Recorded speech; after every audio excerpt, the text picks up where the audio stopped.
Hello everyone, this is your Roshan भैया। So बच्चों, आज के इस वीडियो में अभी हम क्लास 10th मैथमेटिक्स का चैप्टर नंबर 2 पोलिनोमियल्स के कुछ इंपॉर्टेंट क्वेश्चंस को समझेंगे, जो कि आपके एग्जामिनेशंस में 100% गारंटीड है कि क्वेश्चंस यहीं से आएगा। इससे आउट क्वेश्चन आपका और इस चैप्टर से बिल्कुल भी नहीं जाने वाला है। तो जितने क्वेश्चंस मैं अभी आप लोग करवा रहा हूँ ना, बस यही सब सारे क्वेश्चन कर लो और आपको कुछ भी करने का ज़रूरत नहीं पड़ेगा। रियल नंबर के सभी क्वेश्चंस की वीडियो हमने बना दी है, देखना होगा तो उसका लिंक डिस्क्रिप्शन पे दिया हुआ है, जाके देख लेना। तो चलिए इस चैप्टर के इंपॉर्टेंट क्वेश्चंस को हम देखते हैं। अब देखो, क्वेश्चन देने से पहले इस चैप्टर में कुछ फॉर्मूला है, वो सारे फॉर्मूला पहले याद रखने पड़ेंगे, तभी आपको ये चैप्टर बनाने में ज़्यादा आसानी होगी। तो मैं उन फॉर्मूलाज को एक बार आप लोगों को रिवाइज करवा दे रहा हूँ। जैसे अगर कोई एक क्वाड्रेटिक पोलिनोमियल दिया हुआ हो, तो अगर आपको सम ऑफ जीरोस फाइंड करने के लिए बोला जाए तो हम इस फॉर्मूला का यूज़ करेंगे -b/a। अब ये b क्या है, तो ये x का कॉफिशिएंट है, देखो b, और a क्या है तो x² का देखो कॉफिशिएंट है a। बिल्कुल इसी प्रकार से अगर आपको प्रोडक्ट ऑफ जीरोस फाइंड करने के लिए बोला जाए तो प्रोडक्ट ऑफ जीरोस का फॉर्मूला क्या होता है, c/a। अब इसमें c क्या है, ये कांस्टेंट टर्म, और a क्या है तो इसी x² का कॉफिशिएंट है। ठीक है। अगर अल्फा और बीटा दो जीरोस दिया हुआ हो किसी भी क्वाड्रेटिक पोलिनोमियल का, तो क्वाड्रेटिक पोलिनोमियल को हम इस फॉर्म में लिखते हैं x² minus alpha plus beta x plus alpha beta equal to 0। अगर आपको कभी भी क्वाड्रेटिक पोलिनोमियल फॉर्म करने के लिए दिया जाए कि क्वाड्रेटिक पोलिनोमियल बनाओ, तो आपको ये वाला फॉर्मूला यूज़ करना है। अब कैसे यूज़ करेंगे आगे के क्वेश्चन में मैं आप लोग को बताऊँगा। अब इन फॉर्मूला के अलावे भी कुछ अदर फॉर्मूले भी हैं। अब कौन कौन सा फॉर्मूला है तो देख लो। ये पहला फॉर्मूला है कि alpha square plus beta square equal to होता है अल्फा प्लस बीटा का whole square minus 2 alpha beta. ये वही फार्मूला है a² प्लस b² वाला। ठीक है। इस फार्मूला का भी आपका लगभग हर जगहों पे यूज़ होगा, इसीलिए इस फार्मूला को अच्छे से याद करके जाना। इस फार्मूला का भी कभी कभी यूज़ होता है alpha square minus beta square equal to alpha plus beta into alpha minus beta. अगर आपको अल्फा माइनस बीटा का वैल्यू फाइंड करने के लिए दिया जाए तो हम इस फार्मूला का डायरेक्ट यूज़ करके बना सकते हैं plus minus root under alpha plus beta का whole square minus 4 alpha beta. और अगर माइनस के जगह पे प्लस आ जाए तो कुछ नहीं, बस इस प्लस के जगह पे माइनस कर दो और इस माइनस की जगह पे प्लस कर दो। तो ये कुछ इंपॉर्टेंट फॉर्मूला है जो कि आपको याद रखने हैं, तभी इस चैप्टर के क्वेश्चंस को आप कर पाओगे। अब मैं आप लोग को क्वाड्रेटिक पोलिनोमियल्स के जो ग्राफ हैं इसके बारे में समझाता हूँ। जैसे अगर मान के चलो एक इस तरह से क्वाड्रेटिक पोलिनोमियल दिया हुआ हो, तो इस a की वैल्यू अगर 0 से बड़ी आए तो जो ग्राफ बनेगा वो अपवर्ड्स बनेगा, मतलब कि कुछ इस प्रकार से। और इसी a की वैल्यू अगर 0 से कम आए यानी कि निगेटिव में आए तो जो ग्राफ बनेगा वो डाउनवर्ड्स बनेगा, यानी कि नीचे की ओर बनेगा ऐसे। ठीक है। अब यहाँ पे एक एग्जांपल में समझा दे रहा हूँ। अगर आपका क्वेश्चन आ जाए 9x² प्लस 3x प्लस 7, तो ग्राफ अपवर्ड बनेगा क्योंकि ये 0 से बड़ा है। अगर इसी में -9 लगा देते तो ये 0 से छोटा हो गया, फिर ग्राफ क्या बनता, डाउनवर्ड्स। समझ में आ गया होगा। चलिए अब हम कुछ इंपॉर्टेंट क्वेश्चंस आप लोगों को समझाते हैं जो कि आपकी परीक्षा में गारंटी पूछा जाएगा। अब देखो, एक जो आपका क्वेश्चन रहता है ना, वो ग्राफ से रिलेटेड रहता है, जिसमें हमें नंबर ऑफ जीरोस फाइंड करने के लिए बोला जाता है। तो अगर क्वेश्चन में आपका इस तरह से y = px रहे, तो आपको ग्राफ में देखना है कि x एक्सिस पे ये जो लाइन है ये कितने जगह पे इंटरसेक्ट किया है।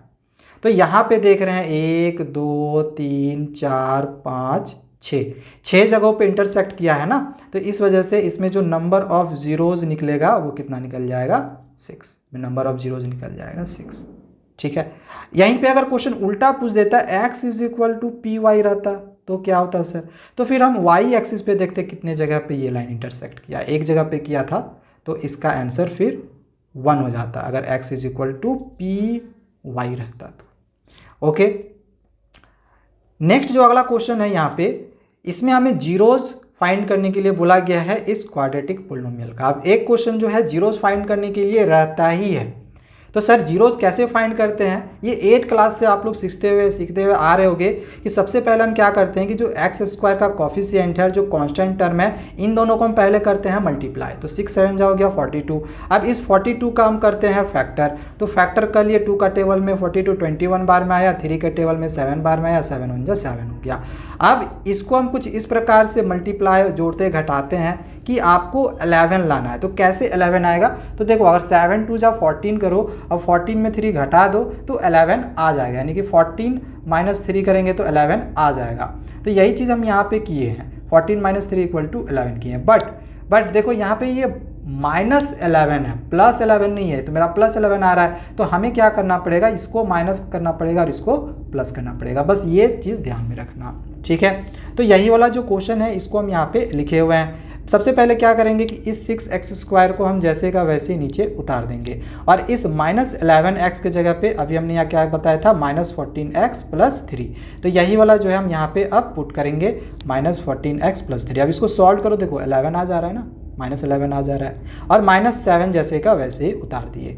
अब हम क्या करेंगे, इन दोनों में से कॉमन निकालेंगे। तो कॉमन क्या निकल रहा है, देखो दोनों किसके टेबल में आ रहा है, दोनों 2 के टेबल में आ रहा है ना, तो 2 निकल जाएगा कॉमन और x यहाँ पर भी है, x यहाँ पर भी है, तो x भी निकल गया कॉमन।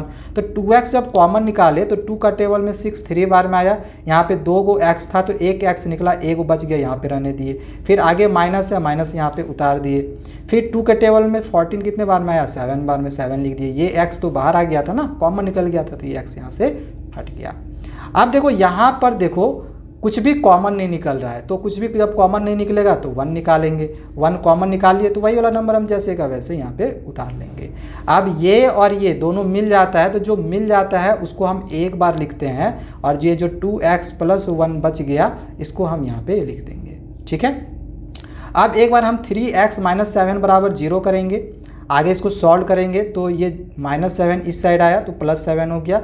एंड अब यहाँ से हम x = 7/3 निकाल सकते हैं, ठीक है। तो एक जीरोज मेरा ये निकल गया। दूसरा जीरोज कैसे निकलेगा, तो दूसरा जीरोज के लिए हमें लेना पड़ेगा ये वाला 2x + 1। तो 2x + 1 = 0 कर दिए। अब इस +1 को 0 किधर किए तो -1 हो गया। तो यहाँ से हम कह सकते हैं x की वैल्यू कितनी निकल जाएगी, -1/2। यहाँ से x का वैल्यू कितना निकला था, 7/3। तो एक जीरोज आपका 7/3 होगा और एक जो जीरोज है वो -1/2 होगा। समझ में आ गया होगा। चलिए नेक्स्ट क्वेश्चन की ओर बढ़ते हैं। अगला जो क्वेश्चन है यहाँ पे हमें एक क्वाड्रेटिक पोलिनोमियल फॉर्म करने के लिए बोला गया है, जिसका सम एंड प्रोडक्ट ऑफ जीरोज दिया गया है। सम ऑफ जीरोज और प्रोडक्ट ऑफ जीरोज दिया गया है। अगर मान के चलो एक जीरोज हम अल्फा मान ले और दूसरा जीरोज बीटा मान ले, तो सम ऑफ जब जीरोज करेंगे, जैसे कि हमने बोला कि एक जीरोज हमने अल्फा मान लिया, दूसरा जीरोज बीटा मान लिया, ठीक है। तो सम ऑफ जीरोज यानी कि इन दोनों का सम किए, ये दिया हुआ है -3, इसको लिखिए। और प्रोडक्ट ऑफ जीरोज दिया हुआ है 2, तो प्रोडक्ट ऑफ जीरोज यानी कि इन दोनों जीरोज का प्रोडक्ट का लिए बराबर दिया हुआ 2, इसको हम यहाँ पे लिख लिए हैं। अब हमें क्वाड्रेटिक पोलिनोमियल फॉर्म करने के लिए बोला है ना, तो स्टार्टिंग में ही मैंने आपको क्वाड्रेटिक पोलिनोमियल फॉर्म करने के लिए एक इक्वेशन दिखाया था ना, एक फॉर्मूला बताया था। अगर alpha beta zeros of quadratic polynomial हो तो x² - alpha + beta x + alpha beta बराबर होता है 0। ये फॉर्मूला मैंने आपको शुरू में ही बताया था, इसीलिए कहा था कि फॉर्मूला अच्छे से याद कर लेना। तो हम क्या करेंगे कि x² ये जैसे का वैसे ही नीचे उतारेंगे, ठीक है। x² जैसे का वैसे उतारे, इसके बाद ये माइनस है जैसे का वैसे उतारे। ये अल्फा + बीटा की जगह पे हम -3 देखो यहाँ पे पुट किए, x फिर जैसे का वैसे उतार दिए, प्लस यहाँ पे रहने दिए और अल्फा बीटा के जगह पे हम यहाँ पे 2 पुट कर दिए, हो गया। अब इसमें माइनस माइनस सिर्फ हम प्लस कर देंगे तो x² + 3x + 2 = 0 निकल गया। यही आपका क्वाड्रेटिक पोलिनोमियल। सो देखो कितनी ईजिली हम निकाल लिए, ओके। नेक्स्ट अगला जो क्वेश्चन है यहाँ पे दिया गया है कि if p and q are the zeros of the polynomial fx। बोला गया है p और q इस बार जीरोज, इस पर अल्फा बीटा जीरोज नहीं है। इससे पहले वाला क्वेश्चन में p अल्फा बीटा जीरोज था, इस क्वेश्चन में p और q जीरोज दिया गया है, ठीक है। तो हमें वैल्यू फाइंड करने के लिए बोला गया है p² + q² का, ठीक है ना। इसका वैल्यू फाइंड करने के लिए बोला गया है। अब ये स्टार्टिंग में मैंने एक फॉर्मूला आप लोगों को दिखाया था, α² + β², उसका फॉर्मूला हम यहाँ पे यूज़ करेंगे। अल्फा + बीटा का होल स्क्वायर, यानी अल्फा बीटा की जगह पे इस बार हमें p और q दिया गया है ना, तो p + q का होल स्क्वायर -2pq हो गया, p² + q² का फॉर्मूला, ओके। अब हमें क्या करना पड़ेगा, पहले p + q निकालना पड़ेगा और pq निकालना पड़ेगा। तो ये y हो गया सम ऑफ द रूट्स, ये हो गया प्रोडक्ट ऑफ द रूट्स, उन दोनों का फॉर्मूला यूज़ करके हम निकालेंगे। तो पहले हम सम ऑफ द रूट्स यानी कि जीरोज का सम यहाँ पे हम क्या किए, ले लिए हैं। सम ऑफ द रूट्स का फॉर्मूला क्या होता है, -b/a। ये वाला फॉर्मूला भी हमने आप लोगों को शुरू में ही करवाया था। अब इसमें सर b क्या है और a क्या है, देखो x का जो कॉफिशिएंट है, यहाँ क्वेश्चन थोड़ा सा मिस्टेक है, यहाँ स्क्वायर होगा, ठीक है। यहाँ पे स्क्वायर होगा, स्क्वायर लगा लेना। तो एक्स स्क्वायर का जो कॉफिशिएंट होगा वो ए का वैल्यू होगा, एक्स का कॉफिशिएंट जो होगा वो बी का वैल्यू होगा, और ये जो 3 है ये कांस्टेंट टर्म होगा। तो यहाँ पे हम सबसे पहले क्या किए, ये माइनस जैसे का वैसे उतारे। ये बी क्या है -7, तो यहाँ पे -7 लिखे, और ए था एक्स स्क्वायर कॉफिशिएंट यानी 2, तो यहाँ पे 2 डाल दिए। अब इसको सॉल्व करेंगे तो माइनस माइनस प्लस हो गया 7 और बाई 2। एक बार हमने p प्लस क्यू निकाला, अब हमें क्या करना पड़ेगा, ये पी क्यू निकालना पड़ेगा। तो पी क्यू यानी कि प्रोडक्ट ऑफ द रूट्स, और प्रोडक्ट ऑफ रूट्स का फॉर्मूला क्या होता है, यानी प्रोडक्ट ऑफ जीरोस बोलो रूट्स बोलो एक ही बात है ना। तो प्रोडक्ट ऑफ जीरोस का फॉर्मूला होता है c बाई ए। अब इसमें सर c क्या है, तो c कांस्टेंट टर्म 3 और a क्या है, तो इसी एक्स स्क्वायर का कॉफिशिएंट यानी कि 2। तो इसमें हम लिख दिए c के जगह पे 3 और a के जगह पे 2। तो हम इन दोनों की वैल्यू को फाइंड कर लिए हैं। अब यहाँ पर हम पुट कर देंगे p प्लस क्यू, और पी क्यू की जगह पे पुट करेंगे। ठीक है, तो ये वाला ही हमने यहाँ पे देखो लिखा हुआ है, p प्लस क्यू के जगह पे हमने 7/2 पुट किया, इसका स्क्वायर है तो हम इसका स्क्वायरिंग कर देंगे। देखो स्क्वायर कर दिए, फिर आगे माइनस है माइनस डाल दिए, फिर 2pq है तो यहाँ पे 2 मल्टीप्लाई देके pq का जो वैल्यू था 3/2 इसको यहाँ पे पुट कर दिए। अब 7 का स्क्वायर करेंगे और 2 का स्क्वायर करेंगे, तो 7 का स्क्वायर 49, 2 का स्क्वायर 4, और यहाँ पे ये 2 और 2 कैंसिल हो जाएगा, तो 3/1 बच जाएगा इस प्रकार से। ठीक है, अब 1 और 4 का एलसीएम लेंगे तब तो 4 होगा। 4 का टेबल में 4 1 बार में आएगा, 1 को 49 से मल्टीप्लाई करेंगे, यही रहेगा। 1 के टेबल में 4 4 बार में आएगा, 4 3 जा हो गया 12, और इसको घटाएंगे तो कितना निकल जाएगा, इसको घटाने के बाद आ जाएगा 37/4। ठीक है, ये क्वेश्चन यहाँ पर कंप्लीट हो गया। नेक्स्ट क्वेश्चन अगला दिया गया यहाँ पे कि alpha and beta are the roots of the equation. बोला गया अल्फा और बीटा रूट्स है इस इक्वेशन का, तो find the value of alpha minus beta. अब हमें वैल्यू फाइंड करने के लिए बोला है अल्फा माइनस बीटा। अब याद करो शुरू में ही मैंने एक अल्फा माइनस बीटा का एक फॉर्मूला बताया था, बाय द यूजिंग फॉर्मूला। इस फॉर्मूला का यूज़ करेंगे अल्फा माइनस बीटा को निकालने के लिए। तो पहले हमें अल्फा प्लस बीटा निकालना पड़ेगा और अल्फा बीटा निकालना पड़ेगा, यानी कि सम ऑफ द रूट्स और प्रोडक्ट ऑफ द रूट्स जो हमने बताया था वही निकालना पड़ेगा। पहले अगर हम सम ऑफ द रूट्स निकाले तो वही फॉर्मूला यूज़ करेंगे -b/a। इस बार b क्या है, तो x का कॉफिशिएंट -5 और a क्या है, एक्स स्क्वायर कॉफिशिएंट यानी कि 1। तो यहाँ पे वही पुट कर दिए, b के जगह पे -5, a के जगह पे 1, माइनस माइनस प्लस हो गया, ये माइनस माइनस प्लस हो गया तो 5/1 बच गया। मतलब कि अल्फा प्लस बीटा का जो वैल्यू निकल गया ये 5 निकल गया। अब हम यहाँ से देखो अल्फा बीटा है, अल्फा बीटा भी निकालना पड़ेगा, यानी कि प्रोडक्ट ऑफ द रूट्स। तो प्रोडक्ट ऑफ द रूट्स का फॉर्मूला क्या होता है, c/a। c इसमें क्या है, कांस्टेंट टर्म क्या है 6 है, a क्या है तो एक्स स्क्वायर कॉफिशिएंट यानी कि 1 है। तो यहाँ पे c के जगह पे कांस्टेंट टर्म 6 डाल दिए और a के जगह पे 1 डाल दिए। तो अल्फा बीटा का वैल्यू हम यहाँ से 6 निकाल लिए, अल्फा प्लस बीटा का वैल्यू 5 निकाल लिए। अब इन दोनों वैल्यू को बस हम इन दोनों जगह पे पुट कर देंगे। तो अगर हम अल्फा प्लस बीटा के जगह पे ये 5 पुट किए तो 5 के जगह 5 अल्फा प्लस बीटा की जगह 5 हुआ, 5 का स्क्वायर, 4 के जगह 4 रहने दिए, अल्फा बीटा का जगह पे 6 पुट कर दिए। 5 का स्क्वायर करेंगे तो 25 होगा, 4 6 जा 24 हो गया। 25 में 24 घटाएंगे तो कितना होगा 1, तो प्लस माइनस 1 हुआ, और 1 का स्क्वायर रूट 1 ही होता है। तो अल्फा माइनस बीटा हमें फाइंड करने के लिए बोला था, तो एक बार प्लस में 1 आंसर आ जाएगा और एक बार माइनस में 1 आंसर आ जाएगा। ठीक है, ये क्वेश्चन भी यहाँ पे कंप्लीट हो गया। नेक्स्ट अगला जो क्वेश्चन है इसमें हमें इस k की वैल्यू फाइंड करने के लिए बोला गया और बोला है कि sum of its zeros equal to half to their product. Sum of zero यानी कि अल्फा प्लस बीटा, मान के चलो 2 जीरोज हम अल्फा बीटा माने हैं, तो सम ऑफ जीरोज कहने का मतलब क्या है, alpha plus beta. Equal to, तो इक्वल टू दे दिए, half to their product, half कर देंगे और प्रोडक्ट के इक्वल कर दिए। ठीक है, sum of zeros equal to half their product हो गया। तो यहाँ से हमें फिर से पहले अल्फा प्लस बीटा निकालना पड़ेगा, अल्फा बीटा निकालना पड़ेगा और यहीं पे पुट कर देना पड़ेगा, हो जाएगा। तो चलो वही पहले जो क्वेश्चन था हम यहाँ पे लिख लिए हैं। अब हम पहले अल्फा प्लस बीटा निकालेंगे, इसमें भी फॉर्मूला वही यूज़ करेंगे, अल्फा प्लस बीटा यानी सम ऑफ द रूट्स का फॉर्मूला -b/a।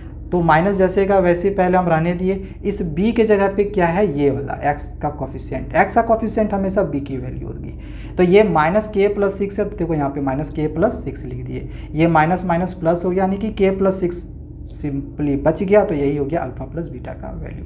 अब अगर हम अल्फा बीटा निकाले तो इसका फॉर्मूला c/a होता है, इसको लिख लिए। देन यहाँ पर देखो c के जगह पे क्या हुआ है 2k-1, यहाँ पे -1 छूट गया, इसको ऐसे कर लेना। ठीक है, तो इसके बाद इसको सॉल्व कर लेंगे। तो यहाँ पे ये 2 जैसे का वैसे ही रहेगा और 2k -1 बच गया। यहाँ पे -1 बस छूट गया था, तो नीचे 1 हटा दिए, नीचे तो 1 रखते नहीं है। तो अल्फ़ा बीटा का वैल्यू ये निकल गया, अल्फ़ा प्लस बीटा का वैल्यू ये निकल गया। अब इन दोनों वैल्यू को हम इस जगह पे पुट कर देंगे। चलिए पुट करते हैं। तो अल्फ़ा प्लस बीटा की जगह पे देखो k + 6 पुट कर दिए एंड 1/2 मल्टीप्लाई जैसे का वैसे ही उतारे और अल्फ़ा बीटा के जगह पे ये वाला जो 2k -1 है इसको यहाँ पे पुट किए हैं। अब इसमें क्या करेंगे, ये 2 और 2 को कैंसिल कर देंगे। तो क्या बच जाएगा सर, बच जाएगा k + 6 और ये 2k -1 बच जाएगा। ठीक है, क्यों, क्योंकि ये कैंसिल हो चुका है। ओके, अब k को हम एक साइड कर लेंगे और जो नंबर है उसको एक साइड कर लेंगे। इसको सॉल्व करेंगे तो 2k में -k मतलब -2k में k घटाएंगे तो -k हो जाएगा और इसको माइनस प्लस करेंगे तो 6 और 1 7 हो गया। माइनस काट देंगे तो k का वैल्यू निकल जाएगा 7। बस यही हमें फाइंड करने के लिए बोला गया था। ठीक है, नेक्स्ट क्वेश्चन की ओर बढ़ते हैं। अगला क्वेश्चन दिया गया है कि if zeros of the polynomial, अब इस पोलिनोमियल का अगर जीरोज अल्फ़ा एंड 2/α है तो a की वैल्यू फाइंड करो। ये जो a है इसकी वैल्यू फाइंड करो। अब देखो ये जीरोज दिया गया है तो इस क्वेश्चन को हम एक ही फॉर्मूला यूज़ करेंगे, प्रोडक्ट ऑफ जीरोज। इस फॉर्मूला का यूज़ करके बना सकते हैं। प्रोडक्ट ऑफ जीरोज फॉर्मूला क्या होता है, c/a। अब इसमें एक जो जीरोज है वो अल्फ़ा दिया गया है, अगला जो जीरोज है 2/α दिया गया है। तो देखो एक जीरोज अल्फ़ा की जगह पे अल्फ़ा रहने दिए और बीटा की जगह पे दूसरा जीरोज की जगह पे हम क्या ले लिए, 2/α। ठीक है, दोनों का प्रोडक्ट था, यहाँ पे प्रोडक्ट कर लिए एंड इक्वल टू दे दिए जैसे का वैसे एंड c/a। अब देखो यहाँ पे थोड़ी सी मिस्टेक हो गई है, यहाँ पे थोड़ा सा मिस्टेक हुआ है। यहाँ पे c की वैल्यू कितनी होगी, c की वैल्यू है 2a, तो यहाँ पे 2a लिखेंगे एंड x² का कोफिशिएंट होता है a की वैल्यू यहाँ पे 1 लिखेंगे। तो ये a और a कैंसिल हो गया, यानी कि 2 इक्वल टू कितना हो जाएगा, 2a। तो इसी चीज़ को हम यहाँ पे लिखे हुए हैं 2 इक्वल टू 2a। तो a का वैल्यू 2/2 हो जाएगा, कट के a का वैल्यू 1 हो जाएगा, ये कट के a का वैल्यू 1 होगा। ठीक है, यहाँ तक हो गया। यही हमें फाइंड करने के लिए बोला था a की वैल्यू। चलिए नेक्स्ट क्वेश्चन की ओर बढ़ते हैं। अगला क्वेश्चन नंबर 8 दिया गया है, find the value of p। अब हमें यहाँ पे जो p है इसकी वैल्यू फाइंड करनी है। फॉर विच 1 रूट दिया गया है, एक रूट दिया गया है। For which 1 root of the quadratic polynomial is 6 time the other. एक जो रूट है वो दूसरे रूट का 6 गुना है। मान के चलो एक रूट अगर अल्फ़ा है, दूसरा रूट बीटा है, तो एक जो रूट है दूसरे रूट का 6 गुना है, तो हम इसको 6 गुना से बराबर कर देंगे ऐसे। ठीक है, तो मान लिए अल्फ़ा और beta roots of the quadratic equation हो गया। तो अभी जैसे हमने कहा कि एक जो रूट्स है दूसरे रूट्स का 6 गुना है, यानी 6 टाइम्स है, तो 6 टाइम्स कर दिए। अब हमें क्या करना पड़ेगा, पहले अल्फ़ा प्लस बीटा निकालना पड़ेगा। फॉर्मूला वही यूज़ करेंगे -b/a। b क्या है सर, x का कोफिशिएंट -14। तो यहाँ पे देखो अल्फ़ा के जगह पे हम 6 बीटा ले लिए, क्योंकि अल्फ़ा का वैल्यू 6 बीटा है, तो अल्फ़ा की जगह पे 6 बीटा पुट कर देंगे। बीटा की जगह पे बीटा रहने दिए, माइनस है ये माइनस रहने दिए, और b की जगह पे -14 इसको रख दिए। और x का कोफिशिएंट p दिया गया, यानी ये होगा a का वैल्यू, तो यहाँ पे हम a की जगह पे p पुट कर दिए। अब यहाँ पे आगे सॉल्व करना है। 6b में मतलब 6 बीटा में एक बीटा जोड़ेंगे तो कितना होगा, 7 बीटा। तो ये हो गया 7 बीटा माइनस प्लस 14/p हो गया। तो यहाँ से हमने एक इक्वेशन निकाल लिया है, मतलब बीटा इक्वल टू और 7 नीचे करेंगे तो 7 2 जा 14, यहाँ से इस तरह काटेंगे तो निकल जाएगा बीटा का वैल्यू 2/p। ठीक है, अब हमें प्रोडक्ट ऑफ द रूट्स भी तो निकालना था ना, तो प्रोडक्ट ऑफ द रूट्स का फॉर्मूला होता है c/a। अब c इसमें क्या है, तो कांस्टेंट टर्म दिया गया है 8, इसमें c क्या है, कांस्टेंट टर्म दिया गया है 8, और a का वैल्यू p ले लेंगे। ठीक है, अल्फ़ा के जगह पे हम यहाँ पे 6 बीटा माने थे, तो अल्फ़ा की जगह पे 6 बीटा लिए, बीटा की जगह पे बीटा रहने दिए। c के जगह पे देखो 8 पुट कर दिए और a के जगह पे x² का कोफिशिएंट p पुट कर दिए। अब बीटा बीटा मल्टीप्लाई होकर कितना हो जाएगा, 6 बीटा स्क्वायर। तो यहाँ पे वही काम किए, 6 beta square equal to 8/p हो गया। यहाँ तक समझ में आ गया। इसको हम मान लिए इक्वेशन 1। और अब यहाँ पे ये जो बीटा का वैल्यू दिया गया है ना 2/p, इस बीटा के जगह पे पुट करेंगे। तो इस तरह से लिखेंगे पहले कि putting beta equal to 2/p in equation 1, इस इक्वेशन में पुट कर रहे हैं। तो देखो 6 जैसे का वैसे उतारे, बीटा की जगह पे 2/p ये जो आया था इसको यहाँ पे डाल दिए, स्क्वायर लगा दिए, इक्वल टू 8/p रहने दिए। अब इसको आगे बस सॉल्व करेंगे हम। तो सॉल्व करेंगे तो पहले इसका स्क्वायर करना पड़ेगा, तो 2 का स्क्वायर 4 हो जाएगा और p का स्क्वायर p स्क्वायर हो गया, इधर 8/p जैसे का वैसे रहने दिए। अब इसको मल्टीप्लाई कर लो, 6 4 जा कितना हो गया 24, 6 4 जा 24 पी स्क्वायर 8/p रहने दिए। इसको क्रॉस मल्टीप्लिकेशन करेंगे तो 8p स्क्वायर यानी कि देखो 8p square equal to 24p होगा। यहाँ पे देखो p इधर है, स्क्वायर में इधर p है, तो ये p एक कैंसिल हो जाएगा। तो हम यहाँ से कह सकते हैं कि जो p स्क्वायर की वैल्यू है वो 24p/8 आएगा। यहाँ से स्क्वायर है तो इस p को आप कैंसिल कर दोगे एंड 8 3 जा 24 कैंसिल कर दोगे, तो p का जो वैल्यू निकल जाएगा वो निकल जाएगा 3। तो ये क्वेश्चन भी यहाँ पे कंप्लीट हो गया। नेक्स्ट क्वेश्चन की ओर बढ़ते हैं। अगला क्वेश्चन है कि if alpha and beta are the zeros of the polynomial. अब फिर से बोला गया है कि ये जो पोलिनोमियल है, क्वाड्रेटिक पोलिनोमियल, इसका जो अल्फा और बीटा है वो जीरोज दिया गया है। तो हमें वैल्यू फाइंड करने के लिए बोला गया है 1/अल्फा प्लस 1/बीटा का। अब जिसका वैल्यू फाइंड करने के लिए बोला गया है इसको यहाँ पे लिख लिए। इसको थोड़ा सा ना सॉल्व करते हैं। सॉल्व कैसे करेंगे, तो हम यहाँ पे इन दोनों का एलसीएम लिए तो अल्फा बीटा आया। अब यहाँ पे बीटा नहीं है तो बीटा 1 से मल्टीप्लाई होकर बीटा हो गया। यहाँ पे अल्फा नहीं है तो अल्फा 1 से मल्टीप्लाई होकर अल्फा हो गया। मतलब सिंपली ऐसे समझ सकते हो कि इसका एलसीएम अल्फा बीटा, यहाँ पे बीटा नहीं है ऊपर में बीटा डाल दो, यहाँ पे अल्फा नहीं है ऊपर में अल्फा डाल दो। मतलब आ गया अल्फा प्लस बीटा और अल्फा बीटा, मतलब कि सम ऑफ द रूट्स और प्रोडक्ट ऑफ द रूट्स। तो सम ऑफ द रूट्स हमें पहले निकालना पड़ेगा। इसका फॉर्मूला क्या होता है, -b/a। माइनस डाल दिए, b का वैल्यू कितना है -5। देखो यहाँ पे ये x का कॉफिशिएंट -5 और a क्या है, x स्क्वायर कॉफिशिएंट यानी कि 6। ये हो गया यहाँ पे माइनस माइनस प्लस, तो 5/6 हो गया अल्फा प्लस बीटा का। अब अल्फा बीटा का वैल्यू हमें फाइंड करना होगा तो इसका फॉर्मूला यूज़ करेंगे प्रोडक्ट ऑफ द रूट्स का, यानी कि c/a। तो c का वैल्यू -4 और a का वैल्यू 6 यहाँ पे पुट कर दिया। अब इन दोनों वैल्यू को हमें इस जगह पे पुट करना पड़ेगा। तो पहले अगर हम अल्फा प्लस बीटा का वैल्यू पुट कर दे, ये 5/6, तो यहाँ पे देखो 5/6 पुट कर दिए और अल्फा बीटा का वैल्यू -4/6 यहाँ पे पुट कर दिए। अब जो है ये और ये मल्टीप्लाई होगा और ये मल्टीप्लाई होगा। तो 5 और 6 को मल्टीप्लाई करेंगे ऊपर में, तो यहाँ पे देखो 5 और 6 को मल्टीप्लाई किए और यहाँ पे 6 और 4 को नीचे में मल्टीप्लाई करेंगे। अब यहाँ से 6 और 6 कैंसिल हो जाएगा तो क्या बचेगा 5/-4, तो माइनस को ऊपर कर दिए तो आंसर मेरा आ गया -5/4। अब एक लास्ट क्वेश्चन नंबर 10 दिया गया है, if 1 0 of the quadratic polynomial. अब देखो ये एक क्वाड्रेटिक पोलिनोमियल दिया गया है और इसका जो एक जीरोज है वो 2 दिया गया है। तो हमें k की वैल्यू फाइंड करनी है, जो k है ना इसकी वैल्यू फाइंड करनी है। बहुत ही आसान क्वेश्चन है। सबसे पहले हम इसको मान लिए px = x² + 3x + k और 2 तो एक जीरोज दिया गया है, यानी कि 2 जीरोज है px का, तो इस तरह से हम लिख लिए since 2 is the zeros of px। तो अगर जीरोज है px का तो अगर हम p2 करेंगे तो ये p2 बराबर 0 आ जाएगा। तो यही हम यहाँ पे लिख लिए p2 = 0।